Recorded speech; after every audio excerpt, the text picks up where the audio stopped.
Good morning, brothers and sisters. Morning. Good morning. Today we celebrate the Feast of the Epiphany. Now, as I said before, the actual Epiphany was this past Friday, January 6th, 12 days after Christmas. It's a common custom in many of the larger churches to celebrate Epiphany on the Sunday after. And it's a common custom because it's easier to bring people to church on Sunday than it is to get them in there during any day of the week. Anybody who's pastored a church or been involved in ministry of any kind will tell you this. So today we celebrate the Epiphany, and we celebrate the message of Epiphany, which to me is the end, or at least the beginning of the end, of the cycle we started discussing in Christmas, namely the cycle of manifestation manifesting one's intentions. I'd like to recap briefly. I'd like to recap what I've said thus far. When I say that the cycle of manifestation, it begins with the thought, with the idea in your head. It begins with the thought in your head. It transfers from your head to your heart. The desire to have this intention manifest, the desire to make this thought into a real thing. And from your heart, you see it expand into the physical. It goes from the conscious to the subconscious, manifesting in the physical as a small thing. And then that thing develops larger and larger and larger. We saw this where the beginning was at the Annunciation, where Gabriel said to Mary, "You will conceive and bear a son." And Mary said, "Be it done to me according to thy word." She gave her consent. She wanted it to happen, so she consented to it happening. You have that. And then from there, we have the head, the heart. We have the small manifestation, Jesus being born in the manger. A week later, we see this manifestation growing bigger. Jesus is shown to his own family in the manger. Then in the temple, when Jesus was circumcised, this is Jesus is showing to the Jews. So we go from family to tribe or to nation, which shows from small to large. This is also considered, in Catholic mysticism, it's considered the first time Jesus shed his blood. So we have that beginning of shedding to the great work which Jesus accomplished on the cross. So we still see starting small and working bigger. On the Epiphany, we have the wise men. The classic interpretation is this is the first time Jesus was shown to the Gentiles. So we see from family to nation to world. We have from seed to small manifestation to larger manifestation to nation, and then largest manifestation to world. So we see this principle of starting in, then going out, and then growing big. We see this principle. Here's the thing. We see this principle again because when we look at the narrative, the wise men, they came to Herod, and Herod asked his wise people, exactly what time did this star first appear? The wise men went to a house. And then when we hear Herod in the narrative of the Holy Innocents, when Herod ordered the massacre of the children under 2 years old, what we're finding is this did not happen immediately. This manifestation did not happen immediately. This expansion didn't happen immediately. It took the wise men upwards of 2 years to find Jesus. Excuse me, my Zucchetto is falling down. It took the wise men upwards of 2 years to find Jesus. So the process of going from family to nation to world, the process, what we're seeing of starting with thought, then manifesting something small, and then expanding into something big, it's not immediate. It can take a while. In fact, the process of the great work of Jesus took a total of 33 years. And we're dealing with a God who can do this instantaneously. But God is lawful good. God chooses to work within the laws of the nature that he created. Therefore, it took 33 years. Now, that's kind of a non sequitur. That's totally fine. What is fine is the lesson that we're getting here. When we look at the examples of people that have done something great, done something big with their lives, turned their dreams into a massive reality. Let's look, for example, at a guy in Kansas. Like, this is somebody a lot of people laugh at, but I think he's a good example. Okay, his name is David Bawden. He calls himself Pope Michael I. reason people laugh at him is he considers himself the true Pope of the Roman Catholic Church. He was voted into office by 6 people. His parents, a woman named Teresa Benz, and 3 other people. I don't know their names offhand. This happened in 1990. Now, I'd have to explain the conclavist movement to you. I'm really not in the mood to talk about conclavism, sedevacantism, and all the movements that intersect in this man, David Bawden. But what I want to explain is this. He started with a dream. He started with a dream of being Pope and having his church. Now, 20 years later, people started coming to him. 20 years later, in 2010, you start seeing him with a flock. He now has a flock today. He worked at this for 26, upwards of 27 years, and his intention, be it for good or bad, is manifested. We see this in the examples of people who start businesses, where they start with an idea in their head. They manifest it as something small called a startup. And then, this thing that's small, it grows bigger and bigger and bigger, provided that they do it right, provided that they work with the spiritual laws and, just as importantly, the natural laws, the temporal laws. It expands bigger and bigger and bigger until it becomes some type of large corporation. IBM, for example, I believe they started over 100 years ago. They're one of the few corporations around today that were around prior to the Great Depression. They were started prior to that. They started small. They started with the culture of salesmen. And what happened was they grew bigger and bigger. And they'd probably still be just as big now if Microsoft hadn't come around and beat them at their own game. But what we're seeing is it took them years. It can take us years to manifest something. We could be talking about manifesting love in our lives. We could be talking about manifesting better health in our lives. We could be talking about manifesting greater prosperity, be it financial or otherwise. And the key to this is first we start with the spiritual laws. These spiritual laws being the law of the sphere of availability, the law of desire. There is a law of opposites. There's the various spiritual laws. Okay, even the principle of correspondence, where that which is above is like unto that which is below, that which is below is like unto that which is above. The spiritual laws come into play. But then, as either St. Augustine or St. Ignatius of Loyola said, and this quote's been attributed to both of them, one, the other, or both at various times. We pray like it depends on God, i.e. the spiritual laws. But we have to work like it depends on us, i.e. the natural laws. So we have to look at it in a holistic context. We can't just look at it in, well, if I just pray hard enough, it's going to happen. If I just say words of victory over this, then a whole bunch of money or great health or whatever is going to fall into my lap. It doesn't work that way.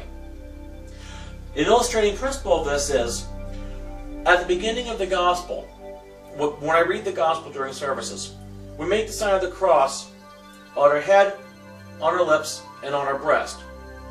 The idea is that may the word of the Lord be sealed in my mind, in my lips, and in my heart. But it's the hand that's doing it. It shows that your heart might be in the right place, but your hands and feet have to be in this as well. So how do we go about making our little manifestation something big? How do we go about an idea in our head, making that into something we actually want? Well, that's the wonder. That's the wonder of what we're talking about today.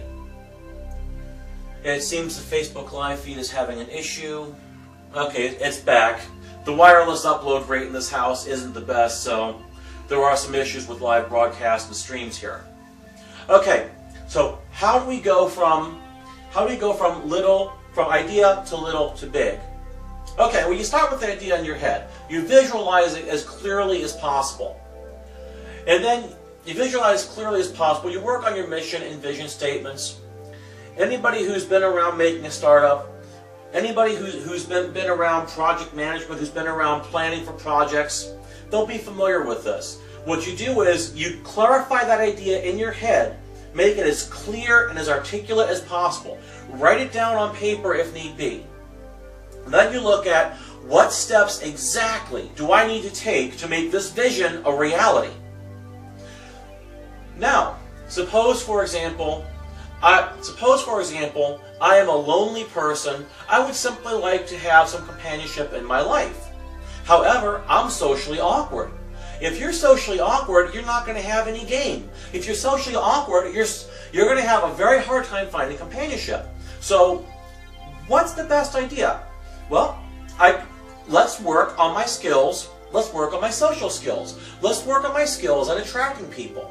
And you notice, I'm not just talking esoterically. I'm not talking magically. I'm not talking prayerfully or spiritually yet. On the one hand, you start by praying. You start by praying. You start by doing spiritual work.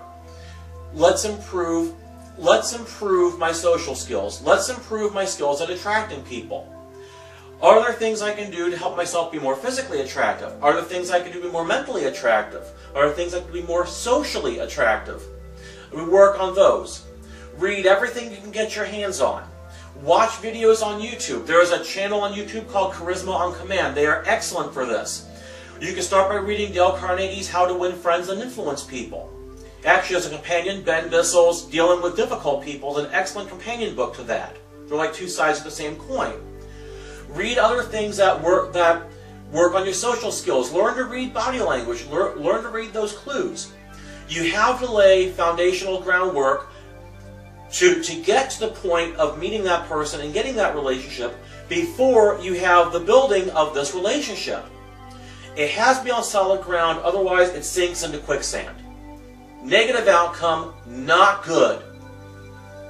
So you work on your social skills. You work on anything you think you might need to deal with, be it physically, mentally, emotionally, socially, as in social skills, spiritually, if there's something in your spiritual life that's going on, like maybe if you're being attacked by something, if something's oppressing you or holding you down, you work on that. You take the holistic approach. And you go out there, you look to make friends. The more friends you make, the more social events, the more parties you'll be invited to. The more social events you're invited to, the more your what's called the sphere of availability expands, and the more your chance of meeting somebody. Then eventually, you're going to meet that person and have that relationship that you're looking to have. Now, I just outlined a very long and probably a very boring list of things to do. And it didn't sound very magical, it didn't sound very spiritual, did it? But the spiritual law behind this is the one I've mentioned. Okay, two of them. First is the principle of correspondence. As above, so below, as below, so above. Okay, as above refers to the spiritual planes. Now, as you're praying, as you're thinking, as you're visualizing, you're influencing the spiritual planes. You're influencing the spiritual in order to create an ideal image. Okay, an ideal image on those planes of what you want down here in the physical. Now, what you do after that, what you're doing down here, is you're preparing the physical to be a receptacle for what you're imagining and visualizing on the spiritual. So what you're doing is you're creating the liquid, you're fermenting the wine up here. And down here, what you're doing is you're preparing the chalice. You're crafting the chalice into which you want that wine to be poured. The wine of the spirit into the chalice of matter. This marriage of spirit and matter is what brings about the results that you're looking to manifest. There is no way that you can escape from the laws of the physical plane. I saw a video on YouTube one time where this one person, I won't mention his name, but he's something of a magical huckster. Okay, he was talking about when you get to a certain point that you develop your third eye chakra, you get to a certain point, you can visualize an apple in your hand, and an apple will automatically appear. If you play Dungeons & Dragons, it's just like the create food spell. That's exactly what he's talking about, create food or create water. It will appear because there is no such thing as scarcity in the universe. The universe is all plenitude.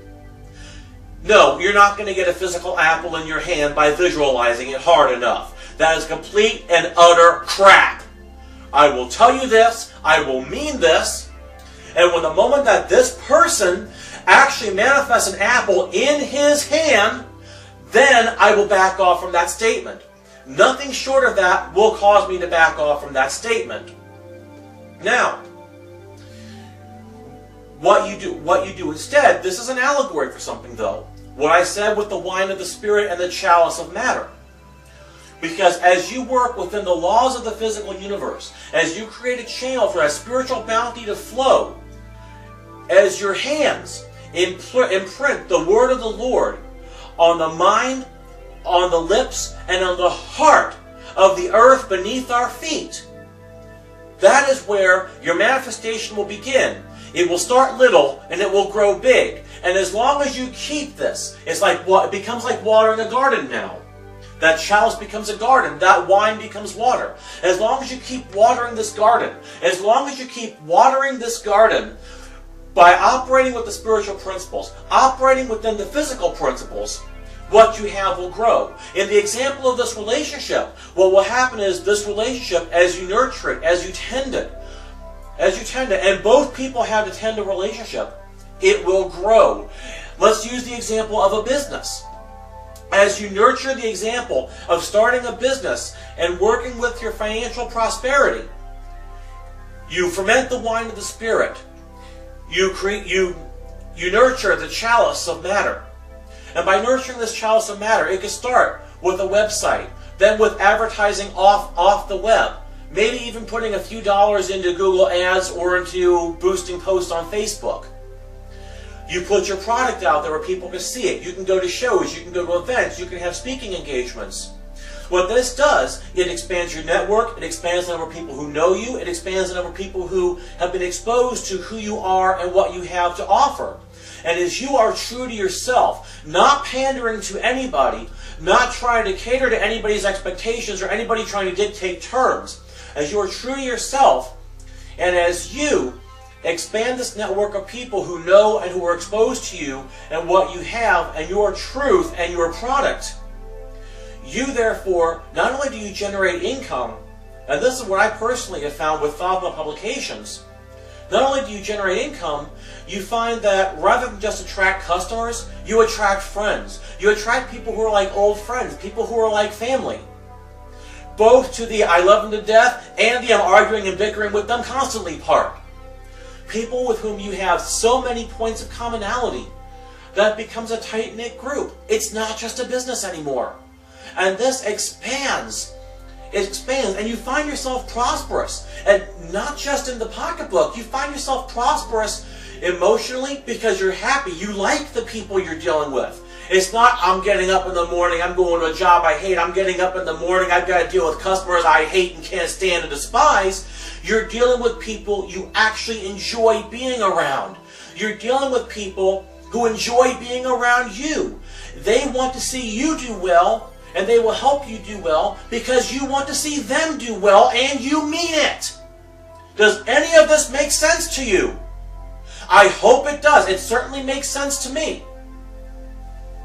So when doing a startup, when talking about financial prosperity, it's a lot more than just, I put this out and people are going to give me money.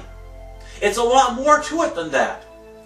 Because financial prosperity, even though we tend to think of it in terms of money, I tend to think of it in terms of someone who once said two things. The first, if you're going to be thinking anyway, you might as well think big.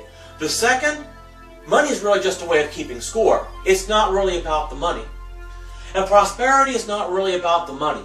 It's about the spiritual principles that are behind the money. And the money is nothing more than a tool to put food on the table, to keep your lights on, to keep a roof over your head, because that's how society is set up.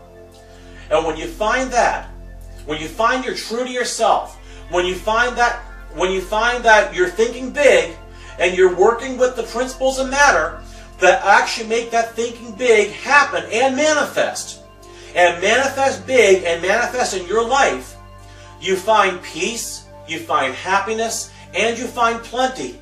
Because it's a holistic approach, not just a partial approach of I want that green thing in my hand. It's a holistic approach. You guys are my friends. The people I deal with are my friends. When I go out to a speaking engagement, even one where, like one I did in Yellow Springs about 7 months ago, where they had a reputation for heckling the speakers, and I heckled them right back.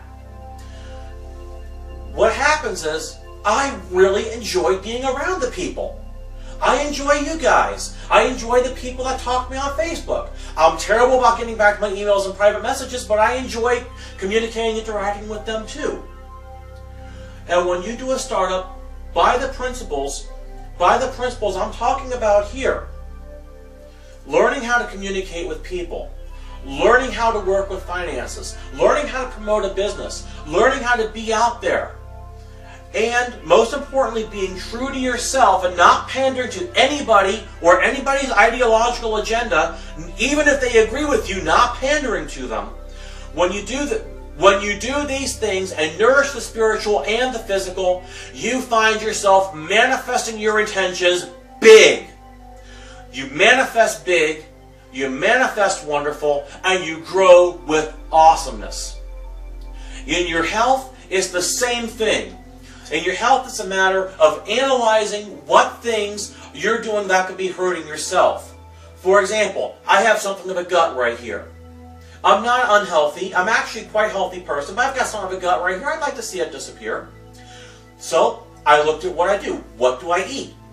Well, I have a habit of eating a lot of red meat, and I have a habit of drinking too many beverages that have sugar in them. So I'm dropping myself to water, usually with a little bit of lemon in it. Okay, that helps burn things, that helps get energy, it helps clean you out. Okay, so I'm doing that. I'm looking to increasing my exercise, getting some more physical exercise. I spend too much time sitting in that chair in front of this computer. So I'm working on that. What else can I do? And it's on and on and on, while at the same time asking guidance from the Archangel Raphael, who is the angel who presides over healing and health. He's the divine physician, and asking him, what can I do to get to where I want to be? What can you do to help me get to where I want to be? Again, the wine of the spiritual and the chalice of the physical. With protection, what type of associations do we have that are hurting us? What type of vulnerabilities do we have within ourselves? Now, I've often said, I spent the entire time of Advent talking about self-examination, being honest with oneself. I spent the entire time talking about discernment. I spent the entire time talking about seeing things for what they really are and not the way we'd like them to be. Not wearing these rose-colored glasses. Not being like the monkey saying, see no evil, or hear no evil, or speak no evil. I spent the entire time saying that because it's important. With protection, the best shielding, and anybody who works in computer security can confirm this, the best shielding, the best antivirus is worthless if you have a backdoor vulnerability that anybody can exploit if they know what it is. So protection is not just a matter of St. Michael the Archangel, Prince of the Heavenly Host, defend us in battle. That is part of it, to work on your spiritual protection. But if you have an emotional attachment to something, if you have too much emotional attachment to money, if you have too much emotional attachment to sex, if you have too much emotional attachment to food, and I'm not talking about attachments as in we need these things to survive, but I mean emotional attachment as in, I want this, I gotta have this, I gotta have this, I gotta hoard it. When you have that much attachment, that much addiction, then any attacker, physical or spiritual, can use that as a backdoor and blow the hell out of any protection or any plans that you have. So again, you're nurturing the physical in order to make the spiritual happen. And I think I've labored my point more than enough today, so I'm going to close this out now. Just remember, thinking is the first step. Forming in your mind is the first step. Articulating exactly where you want to be in relation to where you are now is the next step. Going out, doing the spiritual work to prepare this, and doing the physical work to create a vessel for the Spirit to manifest. And when you do this, that is when you manifest big, from little to big. When you manifest the happiness in your life, and never allow yourself to succumb to doubt, to fear. Never allow yourself to succumb to those who tell you no. Listen to good advice when it is given. But never succumb, never capitulate, never give up, never surrender to those who are only telling you you're just going to get screwed over because all they know is how to fail. Instead, Look at what it takes to succeed. Listen to those who have already succeeded. There are countless books out there. There are countless blogs out there for people who have succeeded. There are countless YouTube videos out there for people who have succeeded and will happily tell you how to do it, how not to get screwed over. And when you do this, I promise you that when you do this, when you are lawful good, or at the very least lawful neutral, and work within the laws that govern the spiritual and physical planes, you yourself will grow both spiritually and physically. And you will manifest your desires, your happiness, your peace, your joy, your love, and your plenty in your day-to-day life. And may the peace of God, which passeth all understanding, keep your hearts and minds in Christ Jesus. In the name of the Father, and of the Son, and of the Holy Ghost. Amen.